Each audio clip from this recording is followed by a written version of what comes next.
தேர்தல் திருவிழாவில் பிரதமரே பஃபூனாகவும் ஹீரோவாகவும் வில்லனாகவும் நடிக்கிறார். அவர் போடும் வேஷங்களையெல்லாம் ஏற்றுக்கொள்ள முடியாமலேயே நான் நடிப்பை விட்டுவிட்டு மக்கள் பணி செய்ய வந்துவிட்டேன் என மன்சூர் அலிகான் விமர்சித்துள்ளார். பெரிய தேர்தல் திருவிழான்னு அன்னை சொல்லியிருக்காரு.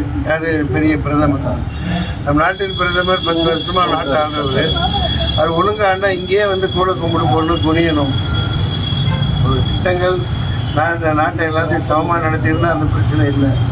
தேர் திருவிழா அப்படின்ட்டு பெரிய பஃபூனா விழா வந்துக்கிட்டு இருக்கு. அவரே எல்லாம், அவரே ஹீரோ, அவரே வில்லன், அவரே பஃபூன், எல்லா வேஷமும் போடுறாரு. அந்த வேஷம்லாம் போட்டு என்னால் முடியல.